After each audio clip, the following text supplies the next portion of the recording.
Hi, hello everybody. Welcome to One on Classes. আজি আমি মেথছৰ সিৰিজৰ 5 number ভিডিওটো ষ্টাৰ্ট কৰিব গৈ আছো। বাকি অলৰেডি 4টা ভিডিও আমি প্লেলিষ্টত ক্যাটাগৰাইজ কৰা আছে, আপোনালোকে গৈ চেক আউট কৰিব পাৰিব, ঠিক আছে। বাকি আমি জিকে পাৰ্টিকুলাৰলি স্ট্যাটিক জিকে পোৰশন কভাৰ আপ কৰিছো। কেইবাটাও ভিডিও অলৰেডি আপলোড কৰা আছে, আপোনালোকে গৈ প্লেলিষ্টত চেক আউট কৰি ল'ব, ঠিক আছে। আৰু চেনেলটো সাবস্ক্ৰাইব কৰি ল'ব, ঠিক আছে। So let us start. Okay, প্ৰথম প্ৰশ্নটো কি আছে? তিনিটা সংখ্যাৰ অনুপাত 3:2:5 আৰু সিহঁতৰ বৰ্গৰ যোগফল 1862 হলে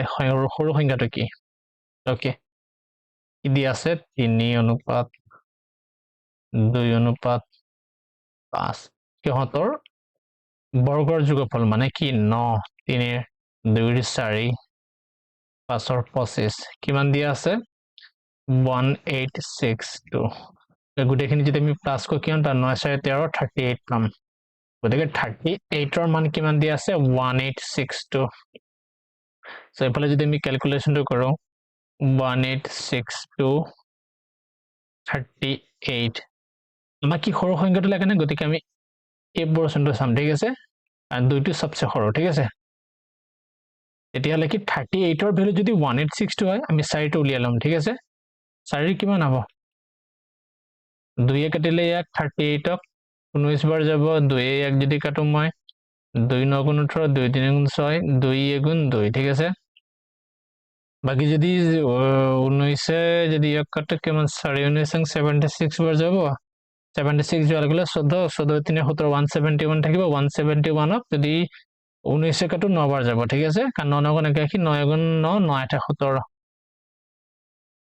আমি কিমান পালো? 49 into 4 পালো। সোয়া এনেকে পোৱা লগে পূৰণটো কৰি দিবা, ঠিক আছে। কাৰণ আমাক যেটো একচুয়াল ভ্যালু উলিয়াব লাগে সৰু সংখ্যাটো এতিয়ালৈকে ওলোৱা নাই, ঠিক আছে। এতিয়া আমি এই 4 টো জায়গাত কি পালো? 49 into 4 পালো। এটো আনসার নহয়, ঠিক আছে। আমাক কি উলিয়াব লাগে? সৰু সংখ্যাটো। গতিকে আমি 2 টো যে ইয়াত লিখিছিলো ইয়াক স্কয়াৰ কৰাৰ পিছত আমি 4 পাইছিলো। গতিকে ইয়াক যদি মই স্কয়াৰ কৰি দিও না, মানে ৰুট ওভাৰ লৈ লো না, তেতিয়া মই এই 2 যেটো পজিশনাল ভ্যালু যেটো আমাক আনসারটো মানে সৰু সংখ্যাটো হেতু পাই যাম। গতিকে 49 ক কইলে 7 পাম, 4 কইলে কিমান? 2, আনসার 14 হ'ব, ঠিক আছে। যদি আমি ইয়াত এটো পূৰণ কৰি দিয়া হলে অলপ ডাঙৰ হলতেন, ঠিক আছে। Okay, next question. প্ৰথম এনটা স্বাভাৱিক সংখ্যাৰ গড় উলিয়া। সো এটো বহুত স্ট্ৰেইট কোয়েশ্চন, ঠিক আছে। আমি ইয়াত x y এনেদৰে ধৰি নকও, ঠিক আছে। ডাইৰেক্ট কিছুমান সূত্ৰ আছে, এইকিটা সূত্ৰ যেতিয়া আমি গড় উলিয়াও ন তাত প্ৰয়োজন হয়, ঠিক আছে। মই দেখাই দিছো। আমি যদি হেই চাও কি ছিল, এটো অড নাম্বার চাও। অড নাম্বার মানে কি? অযুগ্ম সংখ্যা। যদি আমি চাও অযুগ্ম সংখ্যাৰ ক্ষেত্ৰত আমি যদি গড় উলিয়াও, ঠিক আছে, ক্ৰমিক, ঠিক আছে, ক্ৰমিক অযুগ্ম সংখ্যাৰ যদি গড় উলিয়াব কয় তেতিয়া আমি কি পাম? 10 ৰ মানটো উলিয়াই লল। সাপোজ 5টা অযুগ্ম সংখ্যাৰ গড় উলিয়া, তাৰ গড় কিমান হ'ব? n হ'ব। একেদৰে যদি আমি যুগ্ম সংখ্যা চাও, যুগ্ম সংখ্যা তেতিয়ালে কি হ'ব? n+1 হয়, ঠিক আছে। এনে ধৰণে। আৰু স্বাভাৱিক সংখ্যাৰ ক্ষেত্ৰত কি হ'ব? সৰি, স্বাভাৱিক সংখ্যা b n+1/2। এই কোৱেশ্চনটো মই জাস্ট সূত্ৰটোৰ কাৰণে সেটআপ কৰিছো, ঠিক আছে। Okay, next question. সেই সৰু সংখ্যাটো উলিওৱা যেটোক নেকি 10 বঢ়াই দিলে সম্পূৰ্ণভাৱে কি 12 15 18 20 আৰু 24 এৰে হৰণ যাব। সো আমি যদি ইয়াৰ সৰি লসাগু উলিয়ালো ন, লসাগু মানে কি? লঘিষ্ঠ সাধাৰণ গণিতক, মানে সেই সংখ্যা যেটো সংখ্যাক এই গোটেই গিটা সংখ্যাৰে হৰণ যাব, ঠিক আছে। আমি যদি চাও 12 15 18 20 24 স্টার্টিং সদায় কি 2 এ কৰিম। 2 6 গুণ 12 15 ক না যায়, 2 9 গুণ 18 2 10 গুণ 20 2 12 24। নেক্সট 2 এ চাব লাগিব। 2 3 গুণ 6 15 9 না যায়, 2 5 গুণ 10 2 6 গুণ 12 নেক্সট 2 এ 9 5 না যায় 3 নেক্সট কি হসাম 3 3 গুণ 3 3 5 15 3 3 গুণ 9 5 3 গুণ 3 আকৌ 3 1 5 না যায় বাকি 1 থাকিব আৰু 5 থাকিব 1 নেক্সট কি 5 এবাৰ ঠিক আছে এটা আমি গুটে কিটা পূৰণ কৰিম এই গুটে কিটা কারণ 2 দুগুণ 4 4 গুণ 8 3 গুণ 24 ঠিক আছে 24 লগত 72 5 দুগুণ 5 37 360 পালো ঠিক আছে এই গুটেখিনি পূৰণ কৰাৰ পিছত 360 পালো গতিকে 362 হৈছে এই গুটে কিটা সংখ্যাৰ লসাগু মানে ইয়াক হৰণ যাব লঘিষ্ঠ সকলোতকৈ সৰু সংখ্যা 360 যাক এই গুটে কিটা সংখ্যাৰ হৰণ যাব ঠিক আছে তা ইয়াত অপচন দি আছে 300 350 360 380 মানে এই গিটা সংখ্যাৰ ভিতৰত কোনটো সংখ্যাক যদি মই 10 যোগ কৰি নো এতিয়ালে সেই সংখ্যাটোক এই গুটে কিটা সংখ্যাৰে মানে 12 15 18 20 এই গুটে কিটা সংখ্যাৰে হৰণ যাব সো আমাক লাগে 36 10 কাৰ লগত প্লাস কৰিলে আমি 360 পাম 36 না 360 ইয়াৰ লগত যদি 10 পূৰণ যোগ কৰোঁ 310 আমাক 36 360 লাগে না এটো হ'ব প্লাস 10 কৰিলে আমি কি হ'ব 360 কারেক্ট আনসার পি সো অলপ টেকনিক্যাল ঠিক আছে কোয়েশ্চন চাই ল'ব লাগিব নেক্সট কোয়েশ্চন এটা সংখ্যাৰ গসাউ 11 আৰু সিহঁতৰ লসাউ 7700 যদি এটা সংখ্যা 275 হলে তেন্তে আনটো সংখ্যা কি হ'ব ওকে আপোনালোকে হয়তো আগত পাইছে ন লসাগু পূৰণ গসাউ সমান সংখ্যা কেইটাৰ পূৰণফল ঠিক আছে পূৰণফল এটা ইয়াত লসাগু কিমান দিছে 7700 বাকি গসাউ ইমান এটা সংখ্যা কিমান দিছে 275 আনটো সংখ্যা এটো মই x ধৰি লৈছো ঠিক আছে তা 5 কৰিলে 1 5 5 25 5 5 25 5 যদি ইয়াক কৰো মই 77 এনেকে ৰাখিম 5 20 100 ঠিক আছে 11 আছে এই 20 টো মই ডাইৰেক্ট 77 ক হৰণ কৰা নাই মই ডাইৰেক্ট 77 into 100 হিচাপে ধৰি লৈছো ঠিক আছে 5 এক এগেইন যদি কৰো 5 একাং 55 5 যদি ইয়াক কৰো 5 4 গুণ 20 11 11 ক্যান্সেল গৈ আছে বাকি 77 লগত 4 পূৰণ কৰিলে 4 7 28 4 7 28 29 308 আনসাৰ এ ইয়াক আমি যদি চাও এনেকে ট্ৰাই কৰি ঠিক আছে আমি জানো যে সংখ্যা কেইটাৰ গসাউৰ লসাগুৰ পূৰণফল সমান সংখ্যা কেইটাৰ পূৰণফল ইয়াত আমাক কি 275 into x মই পূৰণ হৰণ একো নকওঁ মই জানো যে ওপৰত 11 টা আছে গতিকে মোৰ আনসাৰটো 11 হৰণ যাব লাগিব যদি মই 115 চাও 11 হৰণ না যায় 215 যদি চাও 11 11 9 কে 10 না যায়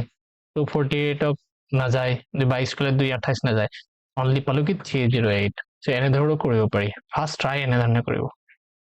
আমিছত বলে অলপ খেলি মেলি আছিল তেলে আপোনালোকে ট্ৰেডিশনাল যেটো নিয়ম আছে তেনে কৰিব এনে কৰিলে মানে কি হ'ব সময়টো অলপ মিলাব পাৰিব বিচৰ অংককিটাত ওকে নেক্সট কোয়েশ্চন দুটা সংখ্যাৰ অনুপাত 4:5 আৰু সিহঁতৰ গসাউ 16 সংখ্যা দুটা কি কি ওকে অনুপাত দি আছে কিমান 4:5 গসাউ কিমান দিয়া আছে গসাউ 16 ঠিক আছে এটা গসাউ মানে কি গসাগু কিটা হৈছে সংখ্যা দুটাৰ মাজৰ যিকিটা কমন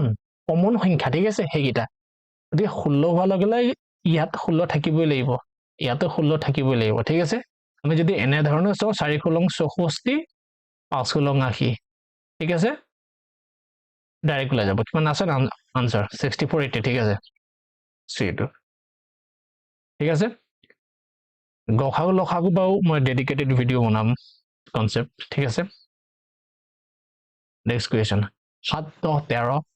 ডট ডট ডট 30 এই শৃংখলাটোৰ 30 নম্বৰ স্থানত থকা সংখ্যাটো মান কিমান আপুনি ক্লাছ 10 ত পাইছে ইয়াত যদি আমি চাওঁ a ইকুৱেল কিমান 7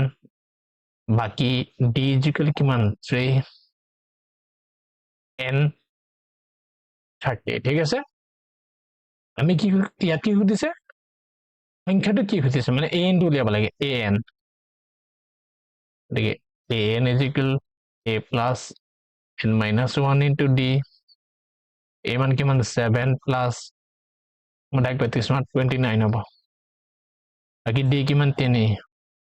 7 plus 3 গুণ 27 3 গুণ 6 7 8 94 ইমানখিনি নকৰাকে যদি গুটেখিনি মান দিয়া থাকে আমি ডাইৰেক্ট উলিয়াব পাম আমি জানো যে যদি আমাক 30 নম্বৰ পদটো দিয়া থাকে আমি a plus 29 d পাতো হয় যদি 20 নম্বৰ পদটো দিয়া থাকে আমি a plus 19 d পাতো ডাইৰেক্ট a আছে d আছে পাতি দিলে হ'ল ঠিক আছে নেক্সট কোৱেশ্চন a আৰু b ৰ বয়সৰ অনুপাত 3:5 5 বছৰৰ পিছত অনুপাত 4:6 হ'ব বৰ্তমান a ৰ বয়স কিমান ওকে মোক এটা কথা কওক সাপোজ আপোনাৰ বয়স 20 বছৰ আপোনাৰ বন্ধুৰ বয়স 25 বছৰ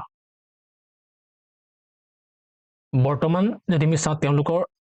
বা আপোনালোক দুজনৰ বয়সৰ মাজৰ পাৰ্থক্য কিমান 5 যদি 5 বছৰ পিছৰ বয়স অনুপাত চাওঁ কিবা 25 এফালে 30 ইয়াত যদি আমি চাওঁ যেটো পাৰ্থক্যটো বয়সৰ 5 5 আছে চেঞ্জ কেতিয়াও নহয় ঠিক আছে মাজৰ যেটো পাৰ্থক্যটো চেঞ্জ কেতিয়াও নহয় সেই কেদৰে আমি ইয়াত যিকিটা অনুপাত আছে তেওঁলোকক আমি অলপ অপাৰেশন কৰিম ঠিক আছে তেওঁলোকক আমি অলপ টেকনিক্যালি ব্যৱহাৰ কৰি পেলাই এৰ বয়স কিমান হ'ব তাক উলিয়াৰ চেষ্টা কৰিম ঠিক আছে ওকে আমাক দিয়া আছে কিমান 3:5 এটা কি বৰ্তমান বয়স ঠিক আছে বৰ্তমান বয়সৰ অনুপাত so 5 বছৰৰ পিছত তেওঁলোকৰ বয়সৰ অনুপাত কিমান হ'ব 4:6 এতিয়া আমি চাম তেওঁলোকৰ যেটো অনুপাতৰ মাজৰ ডিফাৰেন্স কিমান 2 আছে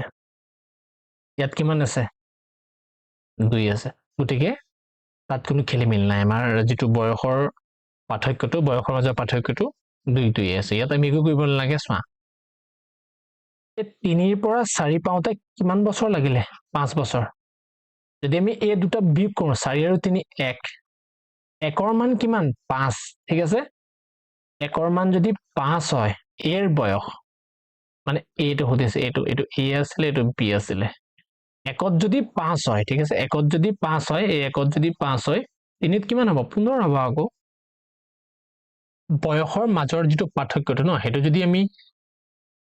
বেলেগ বেলেগ পঢ়ালে কেনে কৰিল suppose দিয়া আছে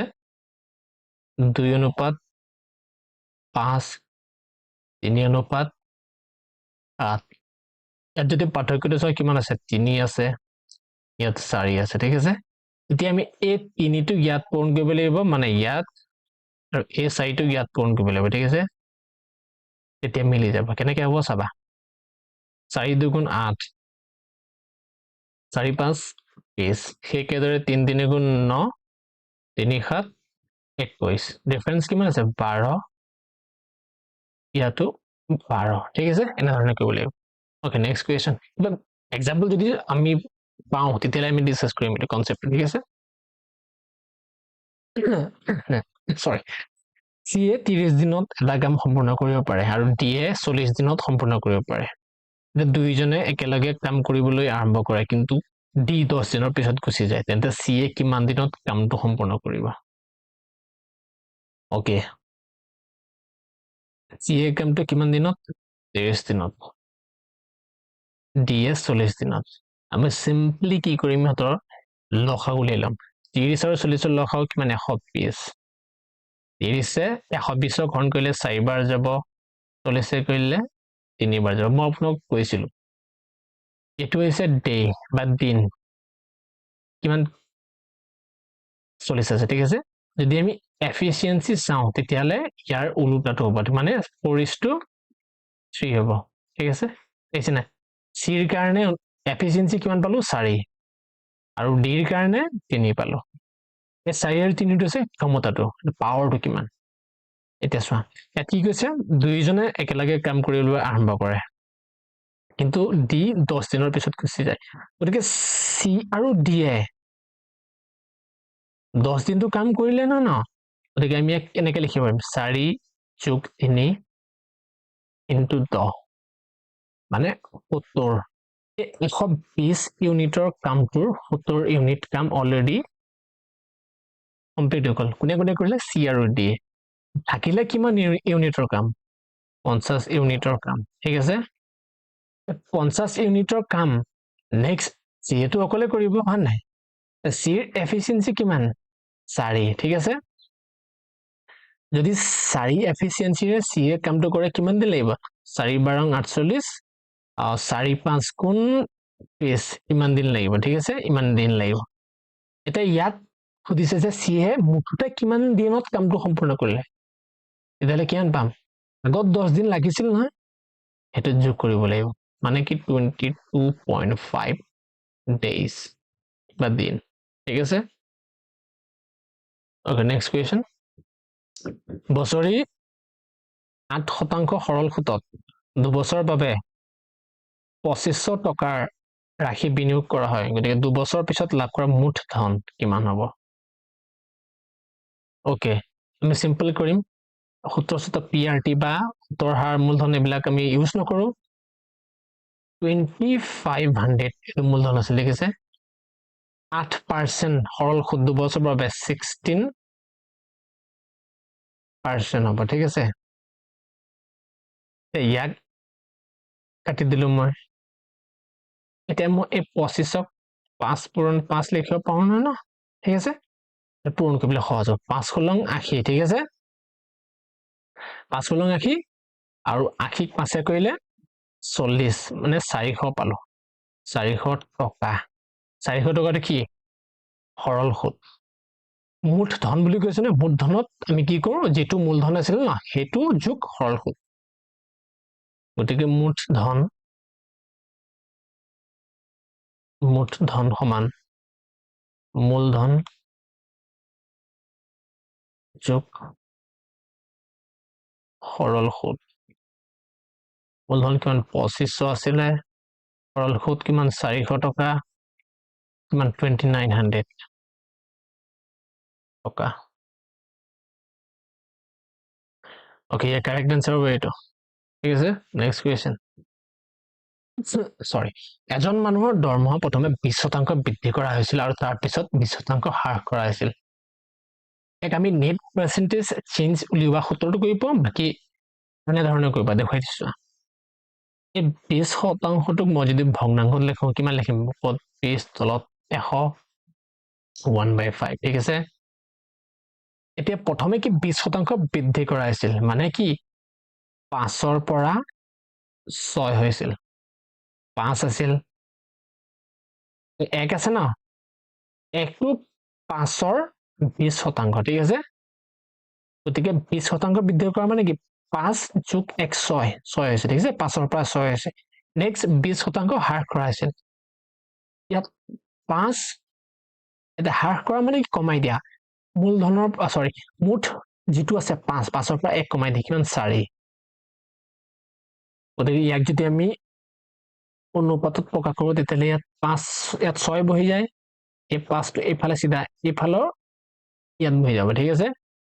5 5 গুণ 25 বাকি 6 4 গুণ 24 আমি শতাংশ উলিয়াব লাগে শতাংশত যদি উলিয়াব কয় তেতিয়ালে ইয়াক চেষ্টা কৰিবা ইয়াক 100 বনাবলে এই শতাংশত আমি ডাইৰেক্ট উলিয়াব যাব ঠিক আছে তেতিয়ালে ইয়াক 4 পূৰণ কৰিব লাগিব ইয়াকো 4 পূৰণ কৰিব লাগিব 4 × 100 এতিয়া মই শতাংশ ডাইৰেক্ট লিখি দিব পাৰিম 4 4 গুণ 16 4 2 গুণ 8 9 100 টকা আছিলে 96 হৈ গ'ল কমি আছে কিমান 4 চাৰিটোক মই 4টোক যদি মই পাৰ্চেণ্টেজত প্ৰকাশ কৰোঁ অবভিয়াছলি 4% আহিবই হয় নাই ইয়াত 100 পৰা 96 হৈছে কমিছে নাই মানে কি ডিক্ৰিজ হৈছে 4% ডিক্ৰিজ হৈছে বি বাকি এনেকৈ কৰিব পাৰে যদি বৃদ্ধি হয় প্লাস যদি হ্ৰাস হয় বা কমি যায় মাইনাস ঠিক আছে এটা যদি আমি চাওঁ ইয়াক নেট পাৰ্চেন্টেজ চেঞ্জ মানে মুঠ যেটো শতাংশ পৰিৱৰ্তন ইয়াত কি হ'ব 20 -20 ঠিক আছে প্লাস 20 -20 থাকিব ঠিক আছে তলত 100 এডলটো ক্যান্সেল আউট হৈ গ'ল এটো -400 হ'ব তলত 100 হ'ব যদি কাটি দিও মই একেবাৰে -4 এটা পাৰ্সেন্ট চিনটো ইয়াত লাগিব হা -4% কি মাইনাস হোৱাৰ কাৰণে ডিক্ৰিজ হৈছে ঠিক আছে ওকে তো আজি এইকেইটা কুৱেশ্যন আছিলে বাকি ভিডিওটো কেনে পালে আপোনালোকে কমেন্ট সেকশনত জনাব তাৰোপৰি কিবা যদি ডাউট থাকি গ'ল তাৰ বিষয়ে আমাক জনাব কমেন্ট সেকশনত এন্ড ভিডিওটো লাইক কৰি দিব আৰু অলৰেডি কভাৰ কৰি থকা ভিডিওখিনি আপোনালোকে এপাক চাই দিব ঠিক আছে আৰু চেনেলটো সাবস্ক্ৰাইব কৰি দিব ধন্যবাদ থ্যাংক ইউ সো মাচ